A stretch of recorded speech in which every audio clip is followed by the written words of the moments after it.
Hi, இன்றைக்கி நம்ம instant falooda recipe தான் பார்க்க போகிறோம். இதை நான் பேக்கர்ஸ் ஃபலூடா மிக்ஸை வச்சு தான் செஞ்சேன். அதை நான் எப்படி செஞ்சேன்னு சொல்கிறேன். முதல்ல அதில் இருக்கிற இன்ஸ்ட்ரக்ஷன்ஸை ஃபாலோ பண்ணி அப்படியே இந்த ஃபலூடாவை செஞ்சேன். அதுக்கு 1 லிட்டர் குட் லைஃப் பால் நான் முதல்ல எடுத்துக்கிட்டேன். அதை ஒரு பாத்திரத்தில் ஊற்றி அந்த பாலுக்கு 200 ml தண்ணி ஊற்ற சொன்னாங்க. அதை கலக்கி ஊற்றிட்டேன். அதுக்கப்புறமா இதை 2-3 மினிட்ஸ் கேஸில் வச்சு ஹீட் பண்ண சொன்னாங்க. அதையும் ஹீட் பண்ணிவிட்டு கொஞ்சம் வார்ம் ஆனதும் இந்த ஃபலூடா மிக்ஸை அப்படியே டபக்குன்னு அதுக்குள்ளே கொட்டிட்டு அவங்க என்ன சொல்லியிருந்தாங்கன்னா, ஒரு 15 மினிட்ஸ் ஸ்டிர் பண்ணிக்கிட்டே இருக்கணும் கைவிடாமல் அப்படின்னு சொன்னாங்க.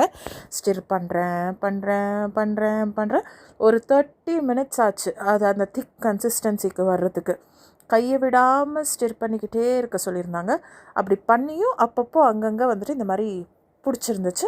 அதெல்லாம் கிளியர் பண்ணிவிட்டு ஸ்டிர் பண்ணி கடைசியில் பார்த்தா ஃபலூடா ரெடி. அது அப்படியே கொஞ்சம் நேரம் ஆறுனதுக்கப்புறம் ஃப்ரிட்ஜில் வச்சு குடிச்சிடலாம்.